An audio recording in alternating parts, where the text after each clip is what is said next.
Kita mau siapkan hati kita, Bapak Ibu Saudara. Terima kasih Tuhan Yesus. Kami percaya nama-Mu, nama yang berkuasa Tuhan.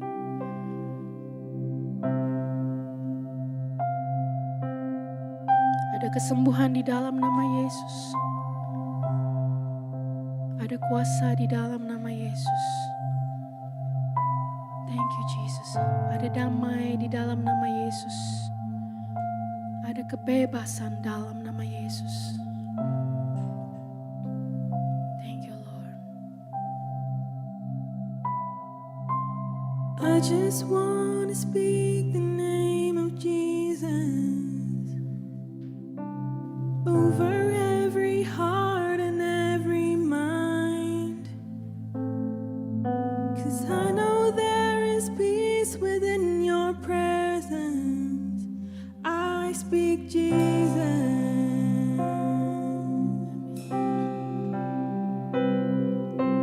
I just want to speak the name of Jesus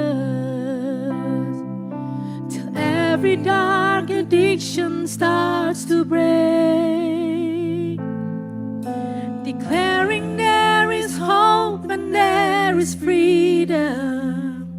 I speak Jesus, your name, 'cause your name is power, your name is healing, your name is life. Break every stronghold, shine through the shadows, burn like a fire. God, and I just want to speak. I just want to speak the name of Jesus over fear and all anxiety, to every soul held captive by depression. I speak Jesus,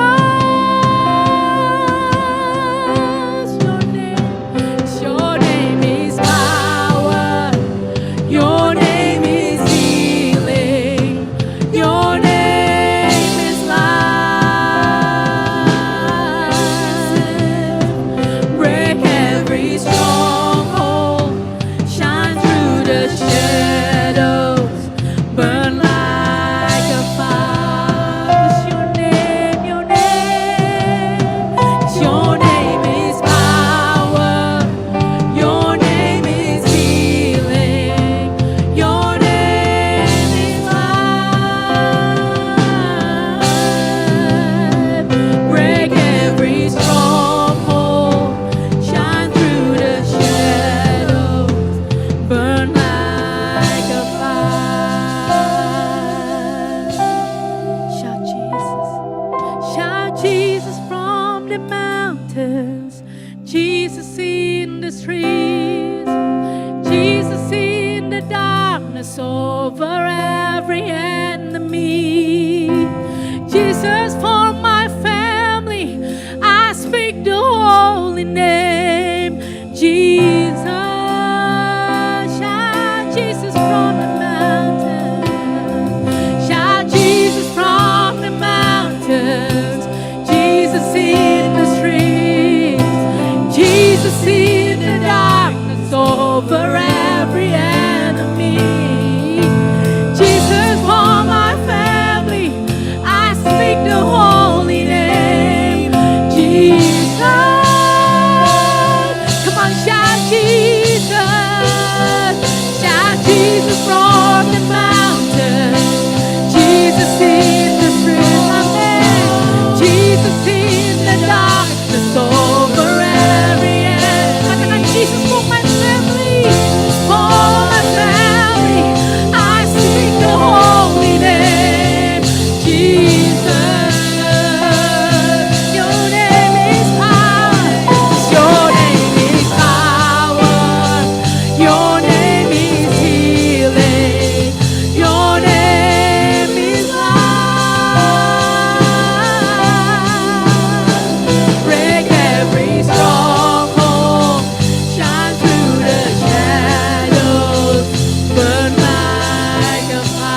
just want to speak the name of Jesus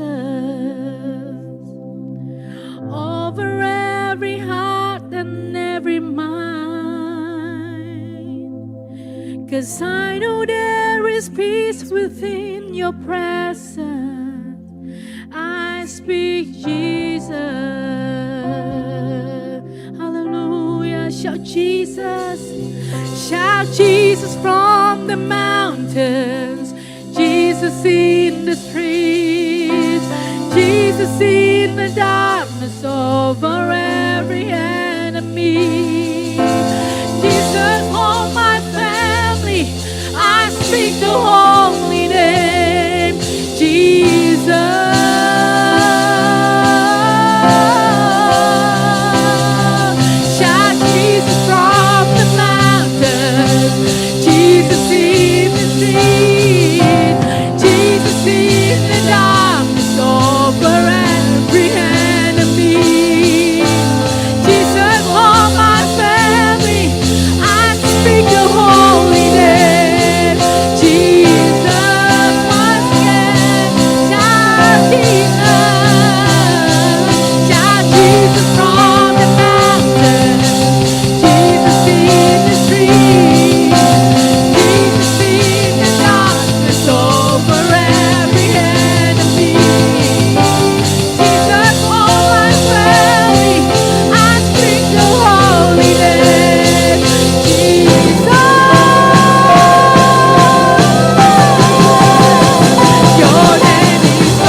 Terima kasih Tuhan, kami bersyukur buat pagi hari ini, pagi yang indah Tuhan. Kami mau merenungkan firman-Mu. Tuhan, bukakan hati kami Tuhan. Roh Kudus selidiki hati kami. Roh Kudus lawat kehidupan kami. Dan biarlah firman-Mu boleh menjadi benih yang hidup di dalam kehidupan kami Tuhan. Terima kasih Tuhan. Dan biarlah kami boleh menjadi pelaku-pelaku firman Allah. Kami boleh dikuatkan pagi hari ini. Kami boleh diteguhkan Tuhan. Kami boleh mengalami kuasa-Mu sendiri. Kami boleh dibangkitkan oleh iman kami Tuhan. Karena kami percaya bahwa hidup ini bukan karena tergantung kekuatan kami, gagah kami. Tapi semuanya hanya karena kasih karunia kemurahan-Mu Tuhan Yesus Kristus. Kami percaya. Dan biarlah setiap janji Tuhan, firman Tuhan tidak pernah kembali dengan sia-sia. Tuhan akan mengenapi janjinya dalam kehidupan kami. Terima kasih Tuhan. Berbicaralah di dalam nama Yesus, urapi hamba-Mu, urapi kami semua. Haleluya. Semua yang percaya sama-sama katakan amin. Kita tepuk tangan buat Allah kita. Haleluya. Sudah mendekati hari Natal. Ya, thank you worship team.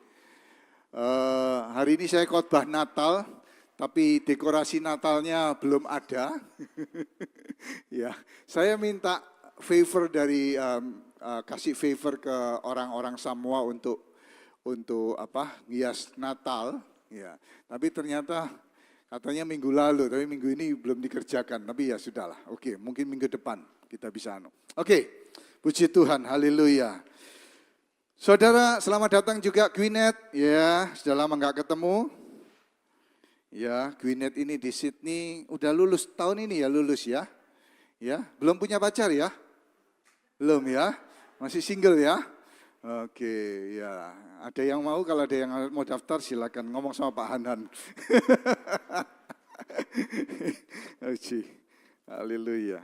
Puji Tuhan, haleluya. Saudaraku, saya dua minggu yang lalu, saya bicara tentang pesan Tuhan atau janji Tuhan melalui janji Tuhan di hari Natal, melalui kehidupan silsilah Tuhan Yesus Kristus ya. Hari ini saya juga akan bicara tentang pesan Tuhan melalui janji Tuhan, melalui peristiwa Natal.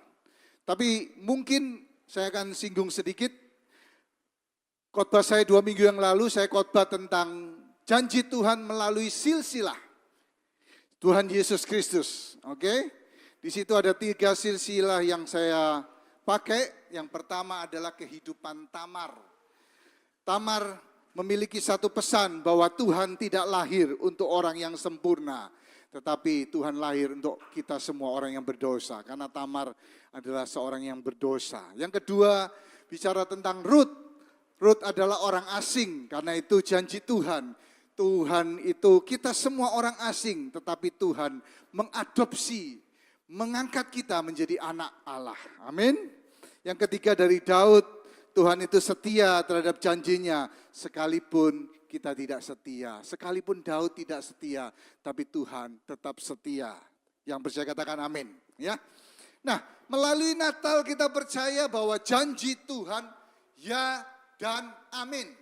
Yang percaya katakan amin. Pasti digenapi. Bahkan saudaraku, kedatangan Mesias itu sudah direncanakan sebelum manusia jatuh dalam dosa. Saudara mungkin bertanya, kok bisa?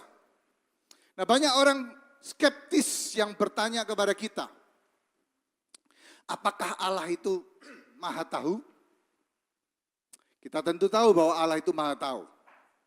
Tetapi kalau Allah itu maha tahu, apakah Allah tahu bahwa manusia yang diciptakan akan jatuh di dalam dosa? Kalau Allah tidak tahu berarti dia bukan Allah karena dia tidak tahu. Karena Allah itu pasti maha tahu. Tapi kenapa kalau Allah itu tahu bahwa manusia itu akan jatuh dalam dosa ketika diciptakan, mengapa Allah menciptakan manusia?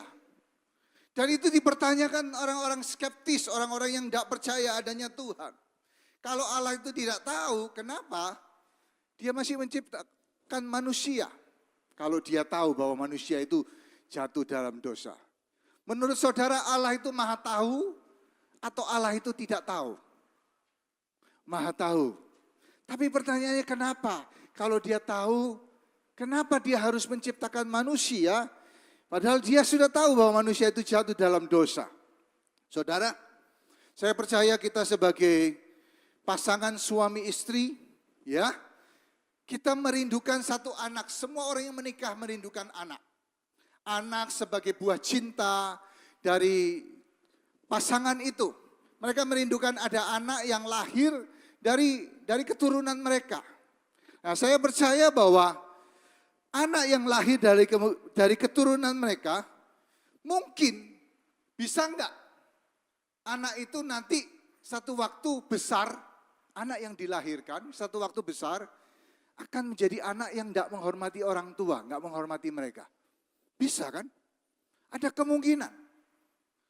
Anak yang kita lahirkan satu waktu bisa jadi anak yang tidak menghormati kita, anak yang nakal, anak yang berontak kepada kita. Bisa juga. Kita nggak pernah tahu apa yang terjadi. Nah, demikian juga. Tapi tetap kita, walaupun kita kemungkinan kita bisa melihat ada kemungkinan itu, kita punya anak yang seperti itu, puji Tuhan anak-anak kita baik, amin, luar biasa. Tapi ada kemungkinan, tapi tetap kita melahirkan. Kita punya anak. Kenapa? Karena rasa cinta kita kepada anak kita lebih besar daripada risiko-risiko yang akan timbul dari anak kita. Kita mungkin bisa tahu, kita bisa bahwa anak ini akan mengecewakan kita. Jujur, orang tua, Siapa di sini yang nggak pernah dikecewakan anak? Pasti pernah. Saya jujur, kecewa juga. Tapi kita berdoa buat anak kita, tetap pasti. Tapi saudaraku, rasa cinta kita membuat kita melahirkan anak itu sehingga dan membesarkannya dengan kasih. Dan demikian juga Tuhan. Walaupun Tuhan tahu bahwa manusia yang diciptakan itu akan jatuh dalam dosa, tapi tetap dia menciptakan manusia. Dan dia merancang penebusan manusia jauh sebelum manusia itu jatuh dalam dosa. Karena rasa cintanya. Jadi janji Tuhan yang pertama melalui peristiwa Natal adalah janji Tuhan pasti digenapi. Amin. Janji Tuhan pasti digenapi. Sebelum manusia lahir, dia tahu manusia itu jatuh, sebelum manusia diciptakan, dia tahu bahwa manusia itu akan jatuh dalam dosa. Tapi dia tetap memberikan janji bahwa dia akan menyelamatkan manusia, mengirim penebus. Nah, kapan rencana penyelamatan itu keluar dari mulut Tuhan? Saudara, mari kita buka Kejadian 3 ayat ke-13 dan 15. Setelah kejatuhan manusia, Hawa mengambil dan makan roti itu, buah itu, kemudian berfirmanlah Tuhan Allah kepada perempuan itu. Setelah dia bertanya kepada Adam, apa yang telah kau perbuat, Hawa? Jawab perempuan itu, ular itu yang memperdayakan aku, maka ku makan. Nah, ayat yang ke-15, aku akan mengadakan permusuhan antara engkau dan perempuan ini, antara keturunanmu dan keturunannya. Keturunannya akan meremukkan kepalamu dan engkau akan meremukkan tumitnya. Saudara, ini adalah satu ayat yang luar biasa. Sering disebut sebagai proto-evangelium dalam bahasa Yunani. Injil yang artinya Injil pertama. Jadi ketika manusia jatuh dalam dosa, Tuhan sudah ngomong kepada Hawa bahwa kamu akan perempuan, aku akan mengadakan permusuhan antara engkau, keturunan perempuan, keturunan Hawa, ya, dengan keturunan iblis.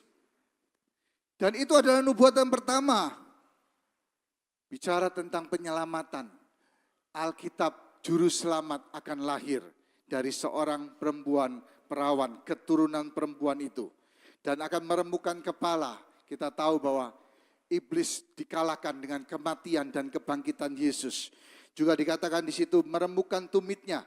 Bicara tentang luka dan kematian, penderitaan dari Tuhan Yesus Kristus. Jadi saudaraku, ketika manusia jatuh dalam dosa, dan ketika Allah menemui manusia, Allah sudah mengeluarkan rencana penyelamatan. Nah, itulah nubuatan-nubuatan Natal, nubuatan tentang kedatangan Tuhan Yesus Kristus untuk manusia, untuk lahir dan menebus dosa manusia. Nah, biasanya pesan Natal itu diambil dari satu kitab namanya kitab Mika. Bicara tentang Bethlehem yang ditulis tahun 735 BC. Jadi 735 tahun sebelum kedatangan Tuhan Yesus di dunia ini. Ya, 735. Tapi hari ini saya akan mau mengutip satu kitab.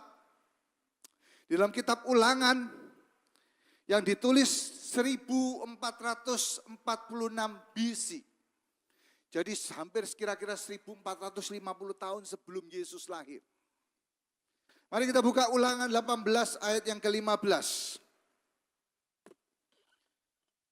Satu waktu Tuhan bicara kepada umat Israel. Dan Musa memberikan satu nubuatan. Apa nubuatannya? Ayat yang ke-15. Seorang nabi dari tengah-tengahmu, dari antara saudara-saudaramu, yaitu dari orang-orang Israel.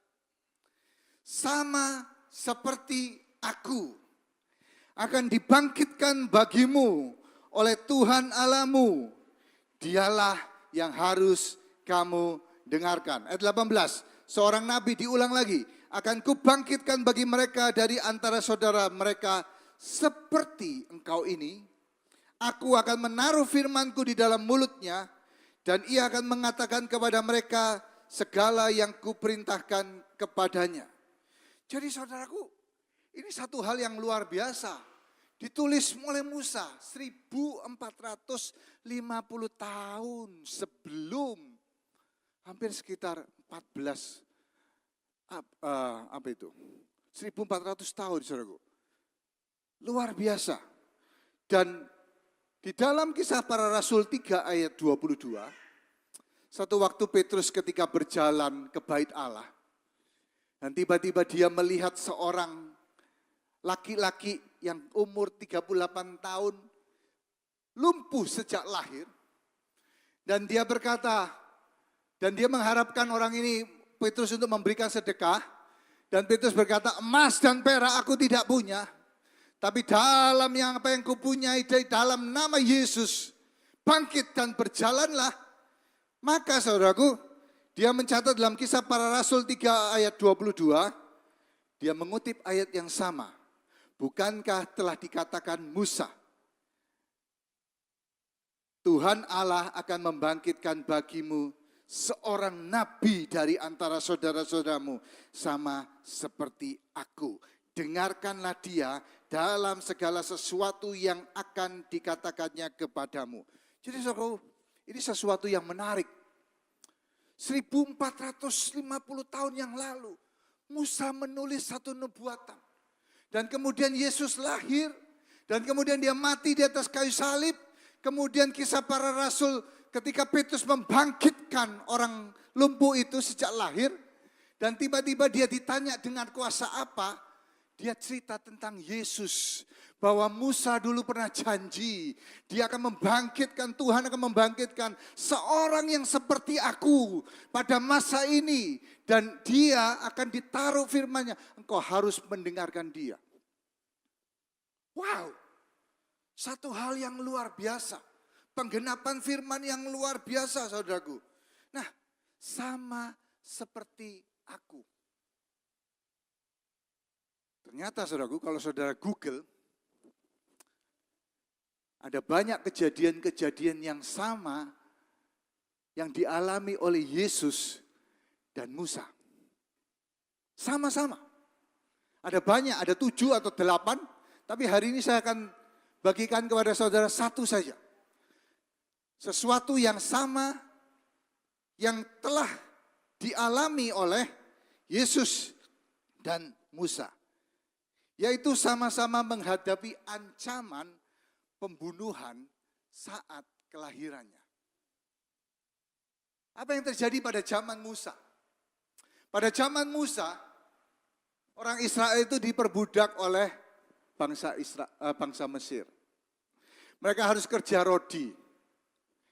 Kemudian Firaun ketika itu dia memerintahkan saudaraku, bidan-bidan Mesir yang membantu orang-orang Israel, ibu-ibu Israel yang waktu itu hamil tua mau melahirkan anak-anaknya. Diperintahkan bidan-bidan Mesir itu untuk kalau kamu lihat bayi itu keluar dan bayi itu bayi laki-laki, kamu harus membunuh dia, membuangnya ke Sungai Nil, dimakan buaya. Jadi saudaraku, ini satu perintah yang sebenarnya nggak masuk akal. Kenapa? Karena pada waktu itu orang Israel itu dipekerjakan sebagai budak rodi. Ya, sebagai budak. Nah, Firaun itu bangun banyak gedung-gedung, istana-istana. Tentu dia butuh tenaga kerja yang gratis. Budak-budak ini yang ketika anak-anak laki ini ketika dia lahir dan jadi besar akan jadi budak yang bisa dipakai untuk membangun pembangunan Mesir pada waktu itu. Tapi kenapa? Kenapa kok orang Raja Firaun membunuh semua bayi laki-laki? Ternyata saudaraku, tahun 37 ada seorang yang bernama Flavius Josephus. Dia seorang Romano-Jewish historian. Orang pemimpin militer yang sangat terkenal dengan Jewish War. Orang yang cukup pintar. Nama Ibraninya adalah Yosef bin Mattiyahu. Dia menulis satu tulisan di dalam Rabbinik Midrash. Dan dia menulis kenapa Firaun itu membunuh bayi laki-laki pada waktu itu. Bukan karena takut, bukan karena apa-apa. Bukan karena takut jumlah orang Israel makin banyak, mereka akhirnya menyerang orang Israel. Yang ditulis adalah karena ada sebuah nubuatan dari astrologi, para orang pintar, yang berkata bahwa mereka melihat sebuah bintang dan ada bayi laki-laki yang lahir yang akan mengambil alih mahkotamu dari kerajaan Mesir. Jadi saudaraku, dia menemukan satu peristiwa, satu tulisan nubuatan zaman dulu pada waktu Musa. Mengapa Raja Firaun itu membunuh orang-orang bayi laki-laki Israel pada waktu itu? Ternyata dia takut karena ada nubuatan akan ada bayi yang lahir dan ditandai dengan bintang dan bayi itu akan merebut mahkota kerajaan Raja Firaun. Dan itu alasannya Firaun membunuh bayi pada waktu kelahiran Musa. Tapi Musa dipelihara, disimpan 3 bulan. Terus kemudian akhirnya ditaruh di sungai Nil. Bahkan basketnya itu pun akhirnya masuk ke kerajaan Mesir. Dan akhirnya dipelihara oleh putri Firaun. Nah, saat kelahiran Yesus pun sama. Ada orang-orang Majus yang melihat bintang, yang mengarahkan bintang di timur. Dan mereka bergerak ke arah timur, saudaraku. Dari perjalanan jauh mereka berbulan-bulan. Mereka mengikuti bintang itu. Dan sampailah mereka di Yehuda. Saat itu Raja Herodes ada di situ. Dan ketika mereka menghadap Raja Herodes, dia bertanya, di manakah raja orang Yahudi yang baru lahir? Herodes kaget. Dan dia bertanya-tanya, di mana? Akhirnya mereka pergi mengikuti bintang ke satu tempat yang namanya Bethlehem. Raja Herodes bilang sama orang-orang Majus, nanti kamu kalau sudah dapat ketemu, kamu datang kembali ke saya ya. Kamu kalau kembali ke saya tunjukkan tempatnya. Saya akan datang menyembah dia juga. Tapi Herodes sebenarnya mau membunuh bayi itu. Kenapa? Karena bintang itu. Karena ada raja yang akan merebut tahtanya. Dan ketika saudaraku orang-orang Majus diberitahu malaikat, kamu lewat jalan lain, Herodes marah. Dan akhirnya apa? Dia perintahkan para prajuritnya untuk membunuh semua bayi orang Israel yang lahir pada waktu itu di bawah umur 2 tahun, dibantai semua. Dibantai semua. Dalam bahasa Indonesianya enggak jelas dikatakan membunuh anak-anak yang usianya di bawah 2 tahun. Tapi di New King James Version disebutkan dengan jelas, all the male children. Jadi saudaraku, ternyata bahwa ada kesamaan motivasi Firaun dan Herodes ketika membunuh bayi-bayi laki-laki pada saat itu. Tapi saudaraku, Tuhan itu Tuhan yang memegang janji. Tuhan yang sama yang melindungi Musa pada waktu lahir. Tuhan yang sama yang melindungi bayi Yesus pada waktu itu. Tuhan yang menyelamatkan mereka. Dan Tuhan yang mengirimkan malaikat dan berkata kepada Yusuf, kamu harus pergi dari tempat ini. Karena ada orang-orang yang membunuh kamu. Kamu mesti pergi. Dan akhirnya saudaraku, Yusuf dan Maria pergi ke Mesir. Selang tinggal di Mesir selama 3 tahun dan 6 bulan. Oleh karena itu kadang-kadang kita kalau ziarah ya, kita pergi ke Mesir. Di situ ada rumah Yusuf dan Maria. Karena mereka tinggal di Mesir selama 3 tahun dan 6 bulan. Dan setelah itu kemudian mereka kembali ke Yehuda, mereka pergi dan pindah ke satu tempat yang namanya Nazaret. Dan disitulah Yesus dibesarkan. Saudaraku, ada banyak paralel antara Musa dan Yesus. Tapi kita tidak punya banyak waktu untuk membahasnya. Tapi ini satu bukti bahwa setiap nubuatan, setiap janji Tuhan pasti akan digenapi. Yang bisa katakan amin. Pasti digenapi. Dan hari ini saudaraku, kalau saudara percaya janji Tuhan pasti digenapi. Pulang dari tempat ini saudaraku, saudara percaya, bangkitkan iman saudara bahwa pasti Tuhan akan menggenapi setiap janjinya di dalam kehidupan kita. Matius 24 ayat 35. Langit dan bumi akan berlalu, tetapi perkataanku tidak akan berlalu. Kita tepuk tangan buat Allah kita.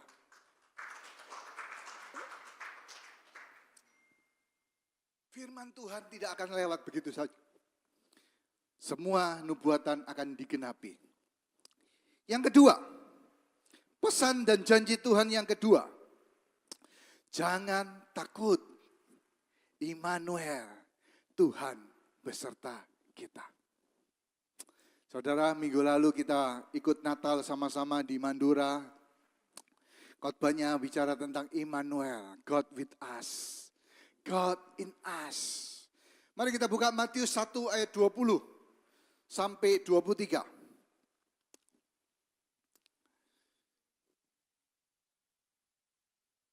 Ketika malaikat itu datang kepada Yusuf, dan mereka berkata begini, ketika Yusuf mempertimbangkan maksud itu, malaikat Tuhan nampak kepadanya dalam mimpi dan berkata, Yusuf, anak Daud, janganlah engkau takut mengambil Maria sebagai istrimu, sebab anak yang di dalam kandungannya adalah dari Roh Kudus. Ini menarik saudaraku. Yusuf, anak Daud. Siapakah Papa Yusuf? Namanya bukan Daud. Tapi disebutkan Yusuf, anak Daud. Malaikat itu bicara tentang janji dan nubuatan bahwa Mesias akan datang dari keturunan Daud dan disebut anak Daud. Ini satu janji yang luar biasa. Dan ketika Yusuf mempertimbangkan maksud itu, apa sih yang dipertimbangkan Yusuf? Kelihatannya tidak ada di story Alkitab. Kelihatannya Maria sudah ngomong sama Yusuf. Dia udah ngomong, Suf, aku ini hamil. Saya percaya Yusuf yang gak pernah lakukan apa-apa sama Maria. Iya kan? Megang aja mungkin gak pernah. Ya toh? Ya cuman pegangan tangan aja mungkin jentiknya begini ya toh. Lain zaman dulu begitu ya saudaraku kalau pacaran mungkin ya toh. Ya zaman sekarang sudah beda mungkin ya toh. Ya kan? Saudaraku, ketika Yusuf dikasih tahu, Yusuf kaget. Dia nggak percaya dengan apa yang dikatakan Maria bahwa dia hamil oleh Roh Kudus. Dia mungkin Maria udah ngomong berusaha untuk meyakinkan Yusuf, Sup, beneran deh ini Sup.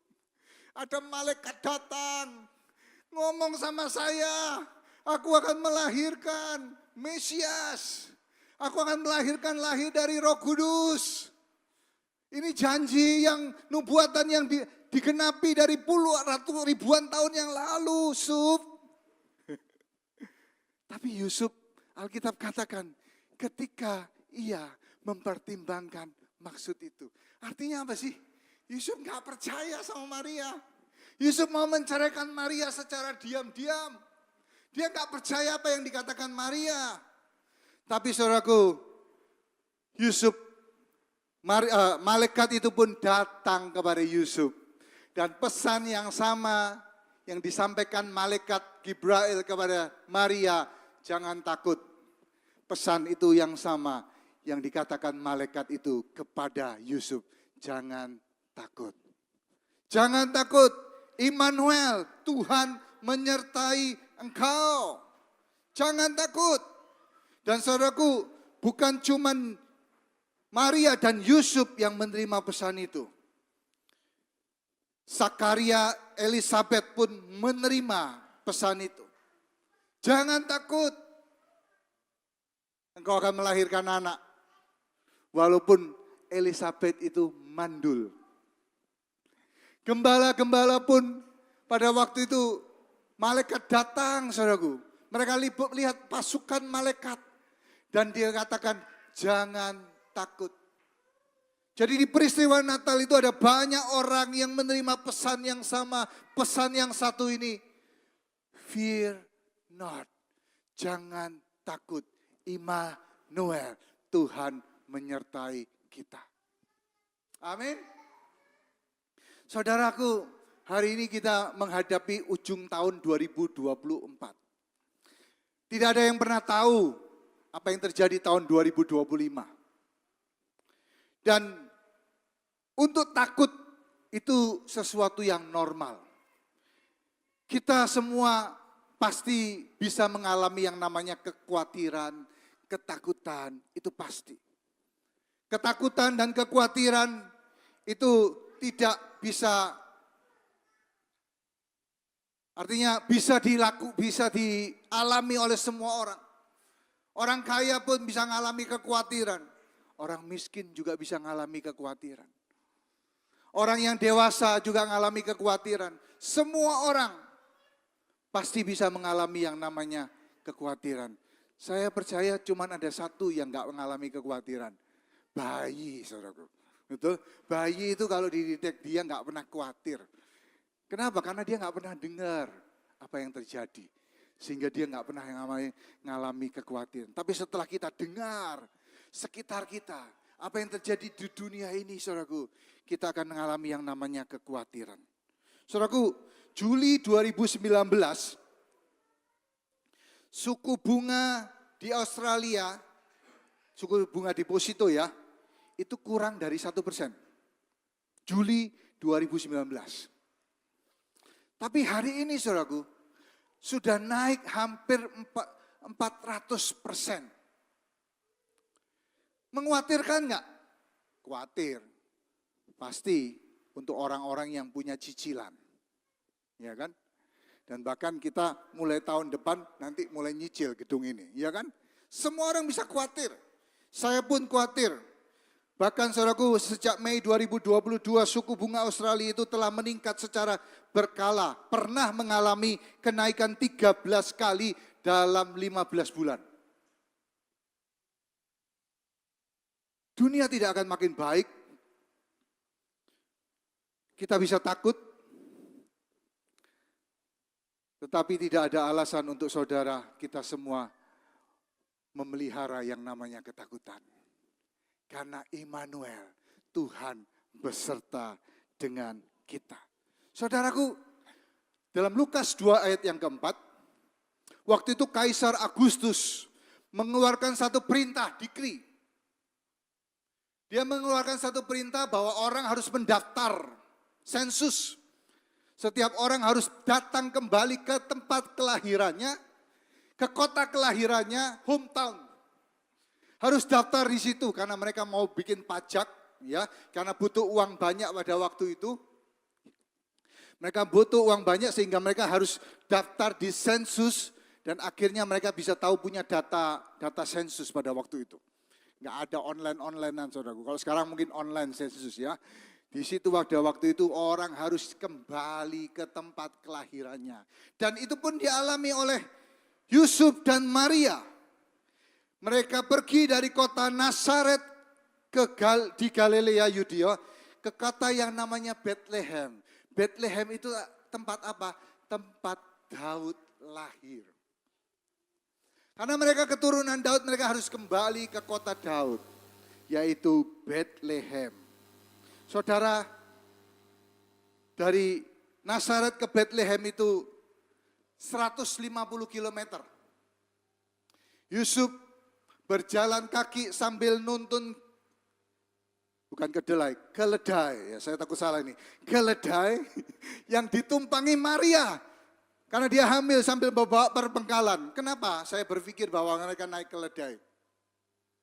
Karena keledai paling murah. Mereka bukan orang yang mampu pada waktu itu. Mereka nggak bisa beli pedati, Maria tuh duduk di situ, ya toh. Terus habis gitu Yusuf naik di atas pedati itu sambil nganu kuda, enggak. Yusuf jalan, saudaraku. Dan perjalanannya seharusnya bisa ditempuh untuk 4 hari. Tapi karena Maria hamil, dia pasti harus istirahat, berhenti. Mungkin bisa 7 sampai 10 hari. Dan saudaraku, dari utara, dari tempat yang namanya Galilea, Yudea itu sampai ke Bethlehem. Dari utara ke selatan, melewati satu tempat yang namanya Samaria. Mungkin mereka harus berputar. Saudara bisa bayangkan perjalanan pada waktu itu. Mungkin ada banyak perampok, penyamun. Keadaan tidak aman di situ.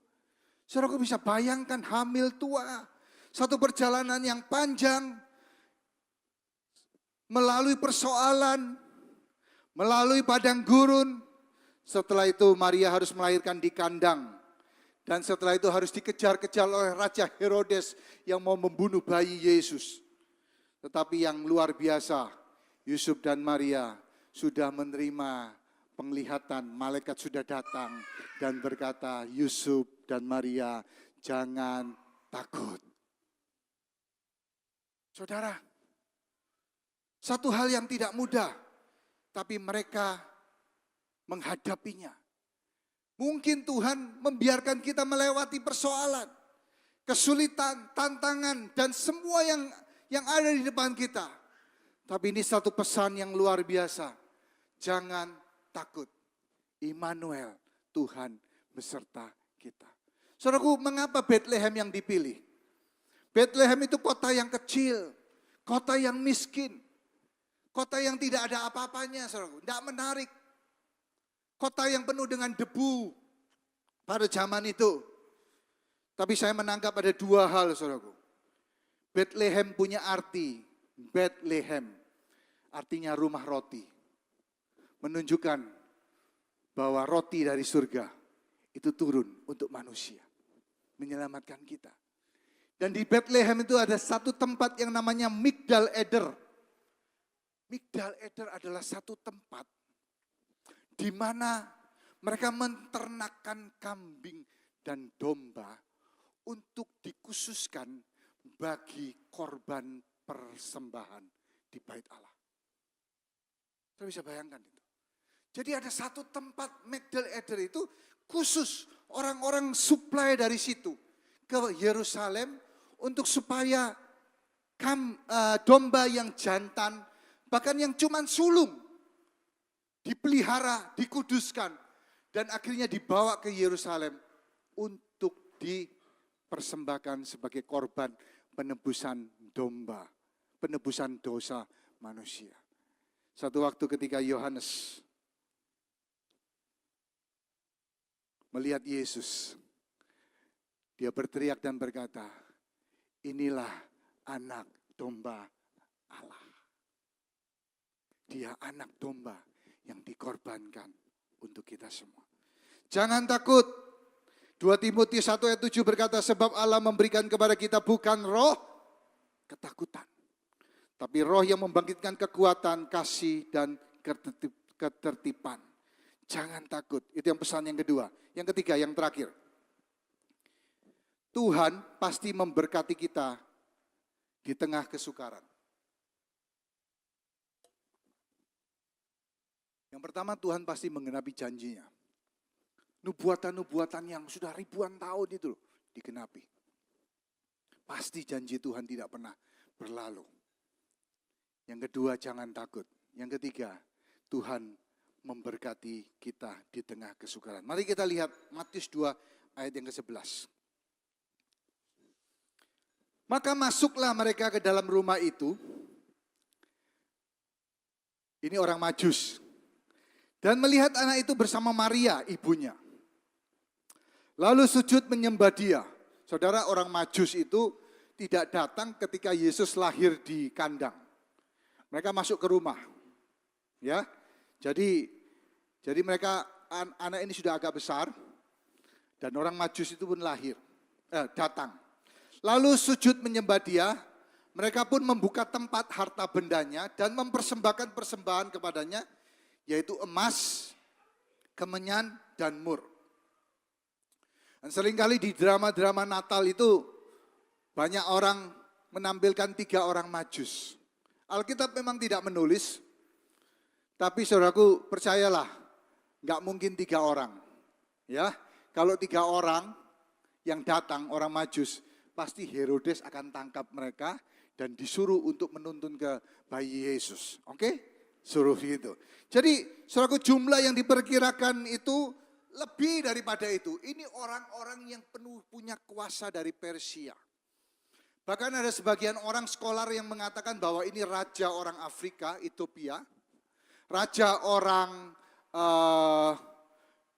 Persia pada waktu itu. Ya. Jadi raja-raja yang datang dan mereka datang menyembah dia. Saudaraku. Nah, mereka memberikan 3 hadiah. Emas, kemenyan, dan mur.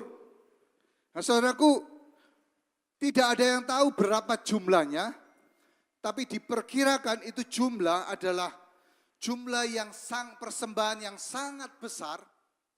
Bahkan banyak orang memperkirakan jumlah yang dipersembahkan pada waktu itu cukup untuk memenuhi kebutuhan keluarga itu sampai Yesus mati. Bahkan diperkirakan kemenyan pun yang digunakan untuk meminyaki Tuhan Yesus pada waktu dia mati adalah kemenyan yang dipakai, yang diberikan oleh orang-orang Majus. Saudara, ini satu hal yang luar biasa. Tuhan gak cuma memberikan janji, tapi Tuhan memberikan satu berkat kepada mereka, sehingga mereka bisa hidup memelihara bayi Yesus sampai besar. Dan jumlah yang diberikan kepada mereka adalah jumlah yang sangat besar. Semua kebutuhan mereka sudah disediakan oleh Tuhan. Saudaraku, ini luar biasa. Kita kadang-kadang khawatir. Kita kadang-kadang gak percaya.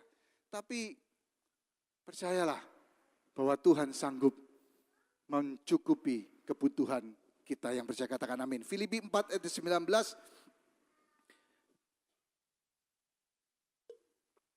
Ayat yang terakhir, saudara. Mari kita baca sama-sama. Filipi 4 ayat yang 19. 1, 2, 3. Allahku akan memenuhi segala keperluanmu menurut kekayaan dan kemuliaannya dalam Kristus Yesus. Sekali lagi. 1, 2, 3. Allahku akan memenuhi segala keperluanmu menurut kekayaan dan kemuliaannya dalam Kristus Yesus. Haleluya. Ini ayat yang luar biasa. Tuhan mencukupi keperluan kita dalam Yesus Kristus. Saudaraku, saya mau saksi, saudaraku. September tahun ini, saya dan Pak Ali tanda tangan untuk pembelian gedung ini, saudaraku. Ya, kita beli gedung ini 765.000. Jujur, saya kalau tidak terpaksa, saya nggak akan beli. Buat apa? Saya bukan orang tipe-tipe yang nggak suka minta-minta. Jadi pembelian gedung itu pasti membutuhkan dana. Dan saya nggak suka minta-minta itu. Ya, Alkitab katakan juga Paulus nggak suka minta-minta. Tapi saudaraku, ya saya berdoa, Pak Ali berdoa, dan akhirnya kita sepakat kita beli. Ya. Dan puji Tuhan, saudaraku, seharusnya kita bayar GST, karena ini gedung komersial, ya, 10%, 70.000, kita nggak perlu, karena tempat ini sudah disewakan dan outgoing concern, kita nggak perlu bayar. Nah, kita cuma perlu bayar yang namanya stamp duty. Stamp duty itu saya perkirakan waktu itu 23.000 tapi ternyata 33.000 saudaraku. Ya, stamp duty. Dan nanti bisa kembali dalam waktu 2 bulan. Kita punya gereja punya privilege untuk exemption stamp duty karena kita incorporation. Dan itu sudah saya serahkan ke settlement agent untuk mengurusnya. Nah, puji Tuhan settlement agent pun kita nggak perlu bayar. Dikasih free, gratis saudaraku. Luar biasa sama Pak Willy Adenan. Ya, dari bond settlement. Nah, saudara, dari semua yang dibutuhkan, pada waktu itu kita perkirakan 230.000 dana yang dibutuhkan untuk DP, kita punya cuma 50.000 di dana kas, ya 50.000, jadi kurang 180.000. Nah ini jumlah yang cukup besar, saudara. Jumlah cukup besar. Nah, tapi saya berdoa, saudara, dan kita pakai banyak cara lah. Kita pakai video, kita pakai brosur, saudaraku. Yang menarik, saudaraku, ada satu mujizat, saudaraku. Ini luar biasa. Saya pada waktu itu saya minta Natalie bikin satu brosur, ya supaya orang bisa lihat dan bisa tanya kalau ada orang yang tergerak untuk menyumbang. Nah, saya sama Pak Alif posting di Facebook, ya posting di Facebook. Kita mengucapkan syukur buat Tuhan karena anugerah Tuhan. Nah, ternyata saya ini punya satu grup gereja yang lama yang waktu itu saya di Malang, universitas, kita pelayanan di situ. Ya, cukup lama waktu itu. Saya ada di Malang tahun 1986 sampai 1991. 5 tahun saya di Malang, kuliah di situ. Ya. 5 tahun kenapa? Mestinya 4 tahun lulus, tapi apa itu? Pancasila saya nggak lulus, saudaraku. Pancasila itu nggak lulus. Yang lainnya lulus, gara-gara Pancasila saya nggak diwisuda. Iya kan? Nah terus habis gitu saudaraku, grup ini saudaraku saya udah nggak pernah ketemu. Lulusannya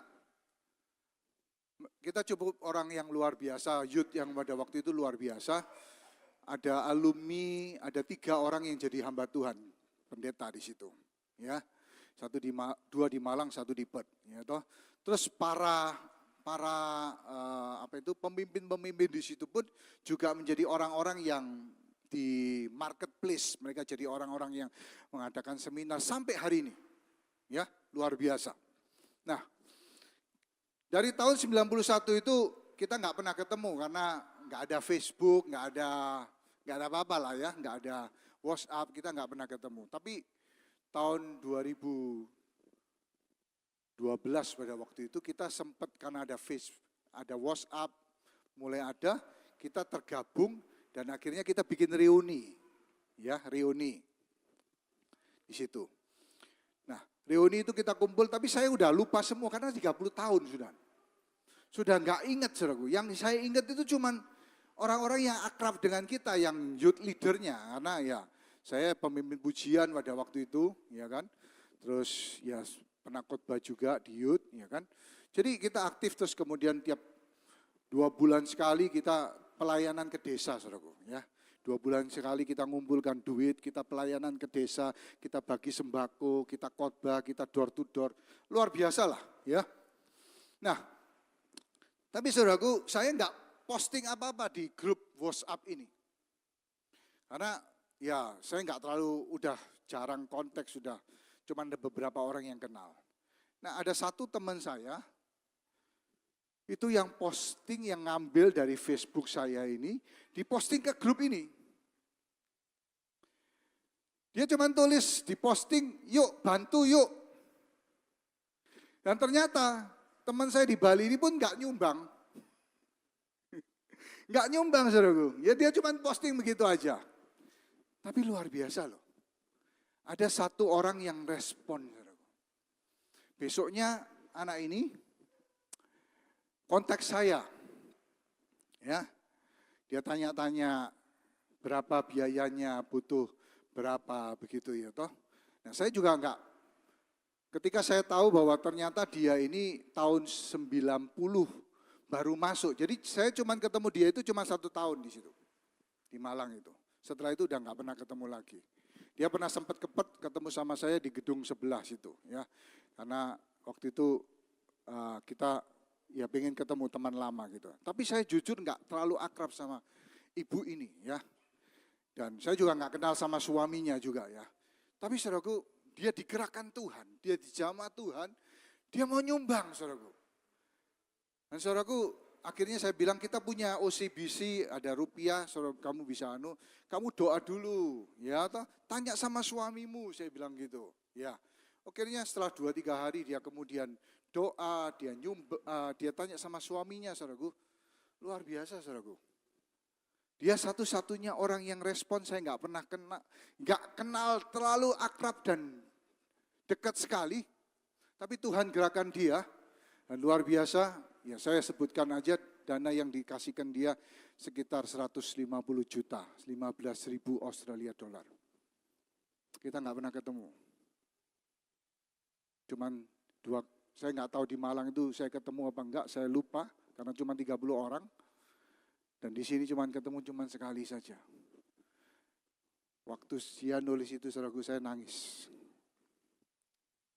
Tuhan itu baik. Tuhan itu baik. Bukan jumlahnya. Tapi bukan saya yang posting. Ada orang yang posting, orang itu pun gak nyumbang. Tapi Tuhan bisa gerakan orang lain untuk lakukan sesuatu yang dahsyat saudaraku. Nah hari ini saudaraku, banyak mujizat kita terima selama beberapa bulan ini. Itu salah satunya saudaraku.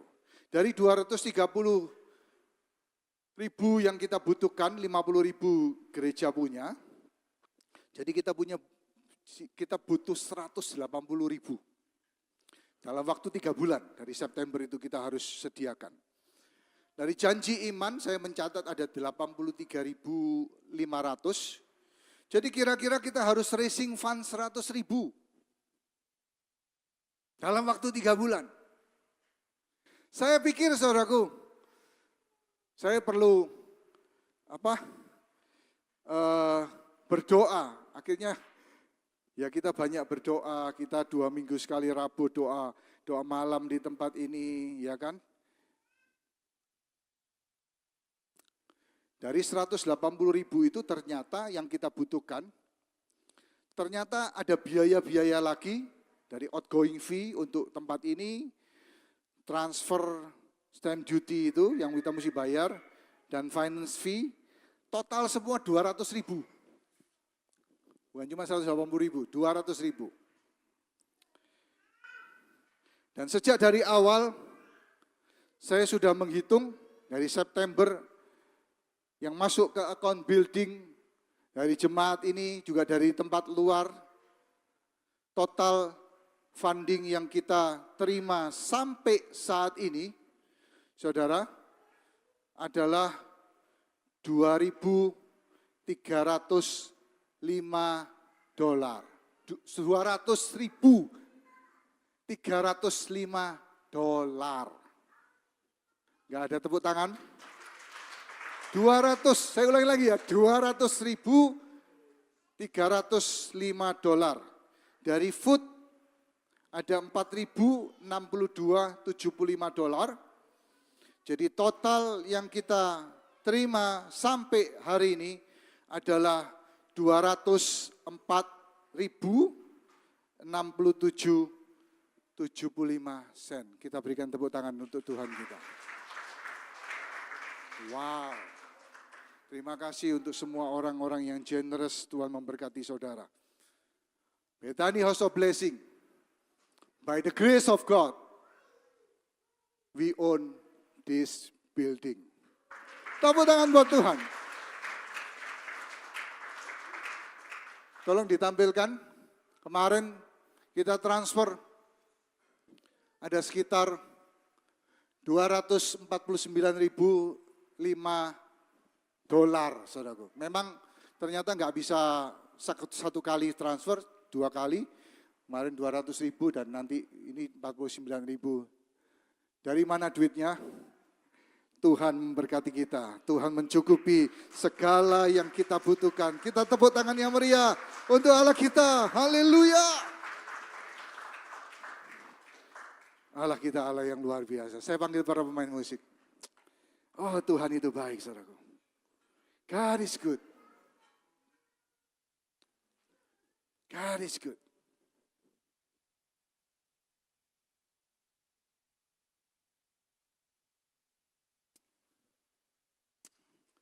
Haleluya. Kita angkat satu pujian. Immanuel. Immanuel.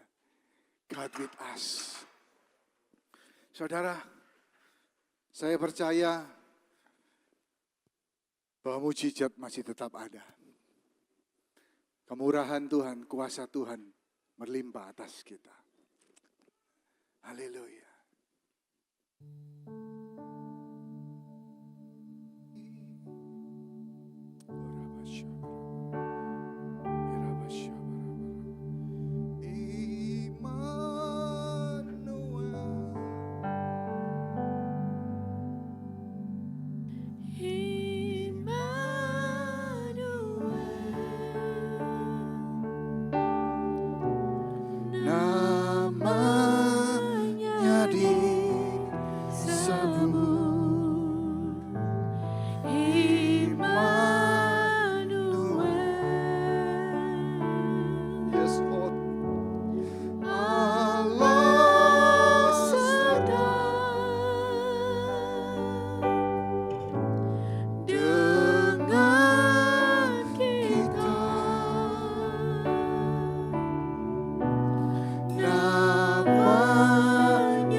Mari kita bangkit berdiri, kita sembah Dia.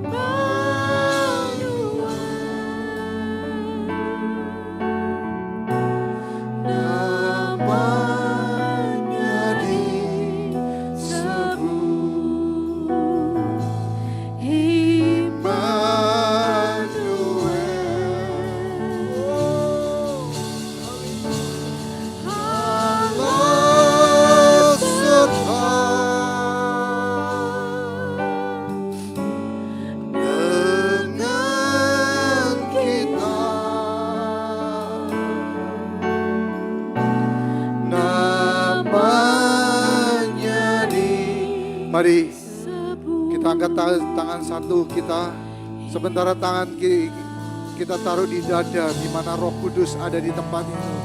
Immanuel dalam bahasa Inggris. Immanuel.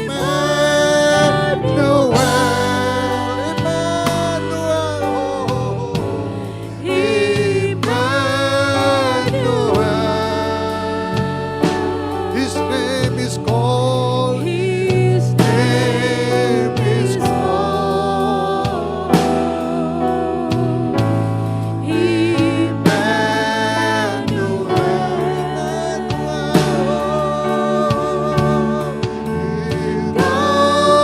With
Sungguh Immanuel, Immanuel. Dia menyertai kita. Dia ada bersama dengan kita.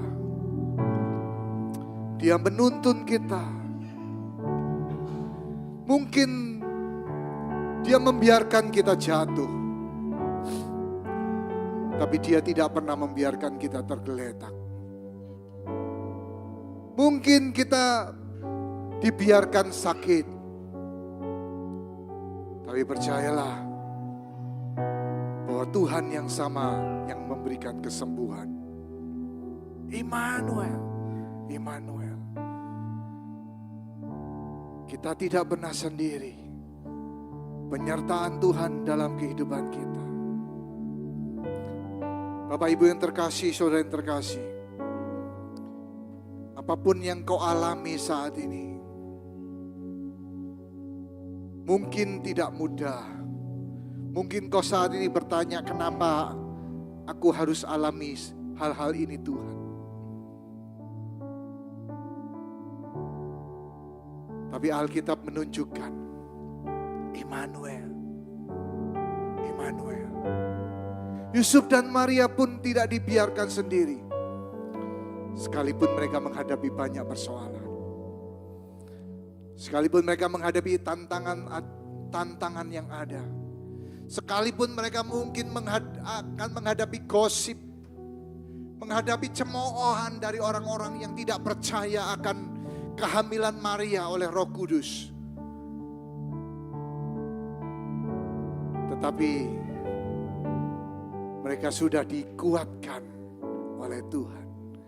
Jangan takut, Immanuel, Immanuel. Mari kita berdoa. Bapa, terima kasih Tuhan. Tuhan, terima kasih. Kami percaya bahwa Engkau menyertai kami dari sejak gereja ini berdiri Tuhan. Tidak ada yang pernah tahu waktunya kapan. Tapi kami percaya hari ini bahwa waktumu tiba untuk memberkati kami, untuk memperoleh tempat yang permanen. Dan di sini kami mau berjalan bersama Tuhan senantiasa. Apapun yang kami alami Tuhan, mujizat-mujizat pertolongan Tuhan yang kami alami beberapa waktu ini Tuhan, pasti jemaat-Mu juga akan mengalaminya. Pasti Tuhan. Dan biarlah tahun-tahun yang akan datang pun Tuhan, kasih karunia-Mu lebih lagi Tuhan dicurahkan. Setiap janji Tuhan yang belum digenapi, pasti Tuhan akan genapi tepat pada waktunya. Bapak, kami bersyukur buat pemberian-Mu di tempat ini Tuhan. Terima kasih. Engkau yang sudah gerakan orang-orang yang menabur di tempat ini. Kami boleh dipercaya untuk menghimpun dana ini untuk pembelian gedung ini. Terima kasih Tuhan. Terima kasih. Engkau yang sendiri yang sudah memberikan beban dalam kehidupan setiap orang di tempat ini maupun di tempat lain.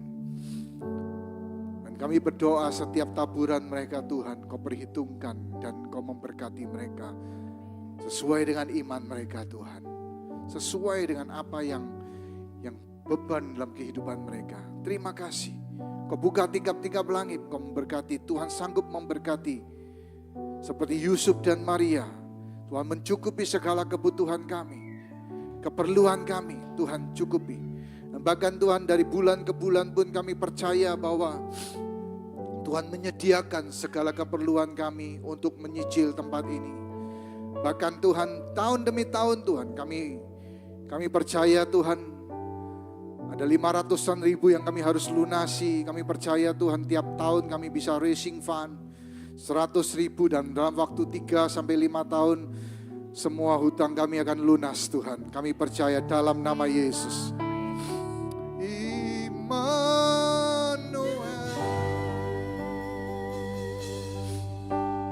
Immanuel, Immanuel.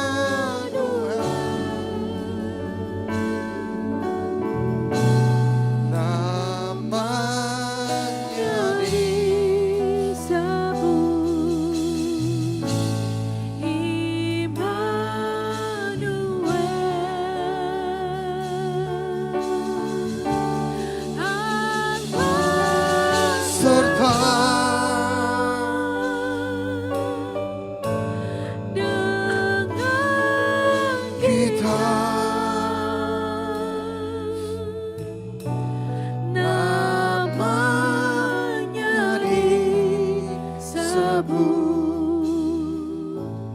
Immanuel. Mari kita sembah Dia sebagai ucapan syukur. Terima kasih Tuhan. Terima kasih Tuhan. Kami bersyukur. Kami bersyukur Tuhan. Oh, tanpa Kau Tuhan kami gak bisa apa-apa Tuhan. Terima kasih Tuhan. Terima kasih. Terima kasih oh. Kasih setiamu Tuhan. Haleluya, kemurahan-Mu. Haleluya. Oh, terima kasih. Terima kasih Tuhan. Terima kasih oh. Kau baik Tuhan. Kami bersyukur oh. Terima kasih oh. Segala pujian hanya bagi, segala kemuliaan hanya bagi. Terima kasih Tuhan. Oh, haleluya.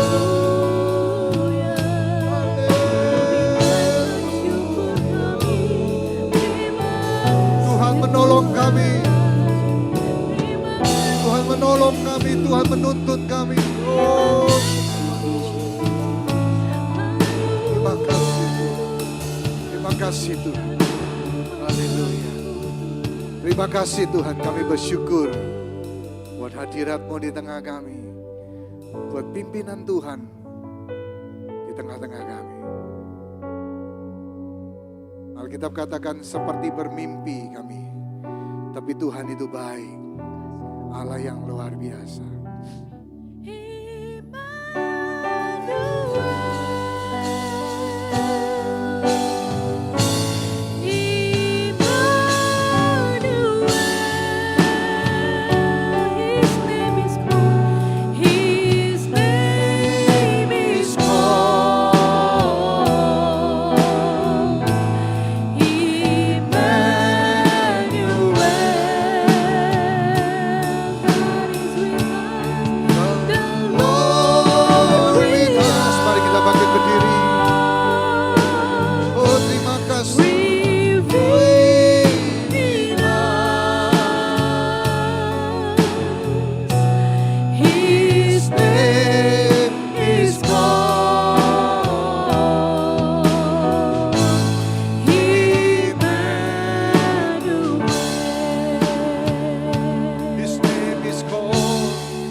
Puji syukur hanya bagi-Mu Tuhan. Segala kemuliaan hanya bagi-Mu Tuhan. Segala hormat buat Raja, segala Raja dan Tuhan, segala Tuhan. Tuhan Yesus Kristus. Biarlah kasih karunia kemurahan-Mu boleh melimpah atas kami terus Tuhan. Kami tidak sanggup hidup tanpa Tuhan dalam kehidupan kami. Kami boleh menjadi penyembah-Mu sejati dalam kehidupan kami. Dan teruslah Engkau bekerja di dalam kehidupan gereja-Mu di tempat ini. Persatukan kami dalam kasih-Mu. Dan biarlah terus tambahkan jiwa di tempat ini Tuhan. Buat kami lebih rendah lagi, lebih rendah. Supaya Yesus yang ditinggikan ya Tuhan. Terima kasih Tuhan. Jemaat yang dikasihi Tuhan, angkat tangan-Mu dan arahkan hati-Mu kepada Allah Bapa di surga. Biarlah berkat dari Allah Bapa boleh turun di dalam nama anaknya yang tunggal Tuhan Yesus Kristus. Kuat kuasa Roh Kudus memberkati kehidupan-Mu, memulihkan hidup-Mu, menjaga, melindungi, menyertai hidup-Mu. Immanuel, Tuhan menyertai Engkau. Yang percaya sudah terima berkat, Sama-sama katakan, amin. God bless you. Have a good Sunday. Hallelujah.